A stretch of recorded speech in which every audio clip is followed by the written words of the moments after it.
Okay, بسم اللہ الحمد للہ والصلاۃ والسلام علی رسول اللہ، اما بعد فاعوذ باللہ السمیع العلیم من الشیطان الرجیم من ہمزہ ونفخہ ونفثہ، بسم اللہ الرحمن الرحیم۔ رب اشرح لی صدری ویسر لی امری واحلل عقدۃ من لسانی یفقهوا قولی، اللهم ارنا الحق حقا وارزقنا اتباعه وارنا الباطل باطلا وارزقنا اجتنابه، اللهم انفعنا بما علمتنا وعلمنا ما ينفعنا وزدنا علما، آمین یا رب العالمین۔ The ins and outs of worship، اس کے بارے میں جب بات کریں گے، اور ایک بات جان لیں کہ اللہ تعالیٰ نے وما خلقت الجن والانس الا لیعبدون، اللہ تعالیٰ نے انسانوں اور جنات کو پیدا ہی اپنی عبادت کے لیے کیا ہے۔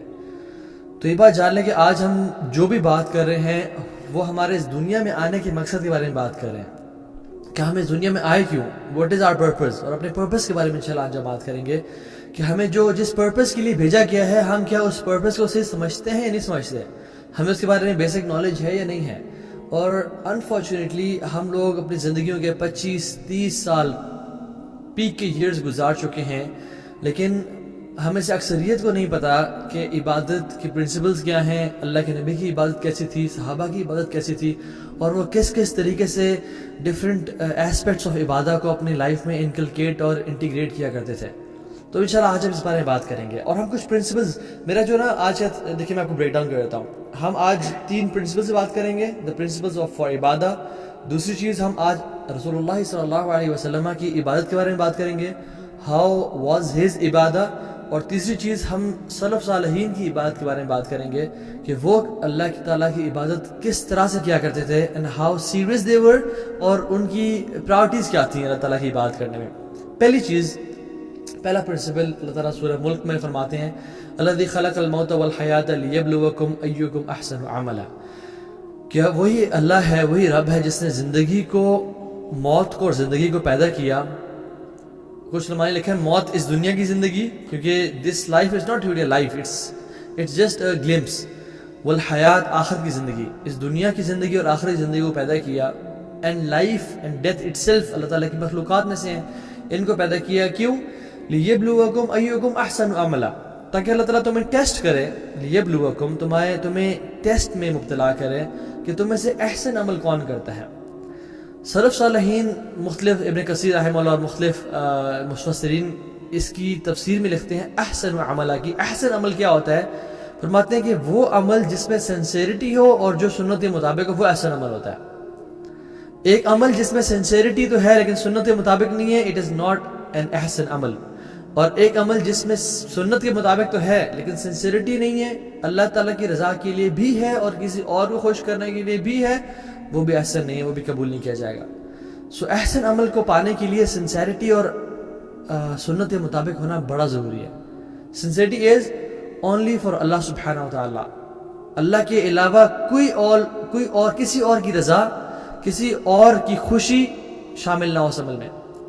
قرآن میں آتا ہے وما امروا الا لیعبدوا اللہ مخلصین لہ الدین حنفاء، میں نے کس چیز کا حکم دیا تھا تمہیں، ایکسیپٹ کہ اللہ تعالیٰ کی عبادت کرو، کس طرح؟ مخلصین لہ الدین حنفاء، مخلص ہو کے، بالکل پیور کر کے اپنے آپ کو، sincerely for the sake of اللہ سبحانہ وتعالی، خالصتا لوجہ اللہ۔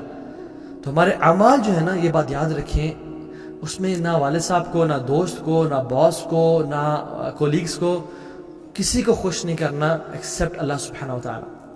اللہ تعالیٰ فرماتے ہیں سورہ کہف میں قل هل ننبئکم بالاخسرین اعمالا، کیا ہم ان لوگوں کے بارے میں آپ کو بتائیں جن کے اعمال ضائع کر دیے گئے، الذین ضل سعیہم فی الحیاۃ الدنیا، الذین ضل سعیہم فی الحیاۃ الدنیا، جن کی کوششوں کو، محنتوں کو اس دنیا میں برباد کر دیا گیا، جو بھی انہوں نے دنیا میں کوشش کی، وَيَحْسَبُونَ أَنَّهُمْ يُحْسِنُونَ صُنْعًا، اور وہ امیجن کرتے رہے کہ ہم بڑے زبردست کام کر رہے ہیں۔ یہ لوگ کون تھے؟ جن کی سنسیریٹی اللہ کی رضا کے لیے نہیں تھی، وہ لوگوں کو خوش کرنے کے لیے، لوگوں میں اپنا نام بنانے کے لیے عمل کیا کرتے تھے۔ اور دوسری چیز، توحید کا ہونا، اللہ تعالیٰ کے لیے ہی عبادت کرنا اور اللہ تعالیٰ کے بارے میں صحیح عقیدہ ہونا، کیونکہ جو شخص توحید جس کے دل میں نہیں ہے، وہ اس کے زندگی کے تمام اعمال برباد کرتے جائیں گے۔ حدیث میں اللہ تعالیٰ خود فرماتے ہیں کہ میں لوگوں سے غنی ہوں، اور جو شخص میری عبادت میں کسی کو شریک کر دے گا I will not accept him and his deeds۔ ایک اور اس میں آتا ہے کہ میں اس کو بھی چھوڑ دوں گا اور وہ جس کو میرے ساتھ شریک کرے ان کو بھی اکیلا چھوڑ دوں گا. جو جسے تم نے اجر لینے لو، میرے پاس تمہارے لیے کوئی اجر نہیں ہے. Sometimes what happens is کہ ہم اللہ تعالیٰ کی بات تو کر رہے ہوتے ہیں لیکن ہم اللہ تعالیٰ کے ساتھ لوگوں کو شریک کرنا شروع کر دیتے ہیں. اور اس کا مطلب یہ نہیں کہ ہم کسی بت کو پوجا کرنا شروع کرتے ہیں. ہم لوگ نا بھولے مسلمان ہیں انفارچونیٹلی. ہم سمجھتے ہیں کسی بت کے سامنے سجدہ کرنا یا کسی قبر کے سامنے سجدہ کرنا یا کسی انسان کے سامنے سجدہ کرنا، چلو یہ تو شرک ہے. لیکن اللہ تعالیٰ کے علاوہ جی بڑے لوگ رزق دے سکتے ہیں. اللہ تعالیٰ کے علاوہ جی بڑے لوگ غیب جانتے ہیں. رسول اللہ صلی اللہ علیہ وسلم کے بارے میں بھی لوگ ان کی شان میں والعیاذ باللہ غلط باتیں کہہ جاتے ہیں، حالانکہ غلوف کر جاتے ہیں. آپ صلی اللہ علیہ وسلم کی شان کسی انسان کے برابر نہیں ہے. افضل الخلق، تمام مخلوقات میں سب سے اعلیٰ. لیکن اللہ تعالیٰ تو نہیں ہے نا وہ. اللہ کی خود فرماتے ہیں قل لا املک لنفسی نفعا ولا ضرا، کہہ دیں میں اپنے لیے اپنے نفس کے لیے کوئی نفع، کوئی پروفٹ، کوئی بینیفٹ اور کوئی ہارم نہ ہی قریب کر سکتا ہوں نہ دور کر سکتا ہوں. الا ما شاء اللہ، ایکسپٹ جو اللہ تعالیٰ چاہے. ولو كنت اعلم الغیب، اگر میں غیب جانتا لستكثرت من الخیر، میں خیر کثیر اپنے لیے اکٹھی کر لیتا، میں بہت بینیفٹ اپنے لیے اکٹھا کر لیتا. وما مسنی سوء، اور مجھے کبھی بھی کوئی ایول چیز آ کے نہ چھوتی.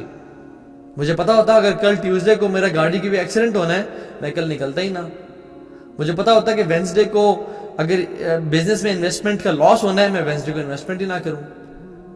حالانکہ اللہ کے نبی صلی اللہ علیہ وسلم خود کہہ رہے ہیں کہ مجھے نہ نفع، مجھے علم غیب پتہ ہی نہیں ہے. اگر پتہ ہوتا تو میں بہت سارے بینیفٹ اپنے لیے اکٹھا کر لیتا اور بہت ساری چیزوں سے، بہت سارے شر سے بچ جاتا.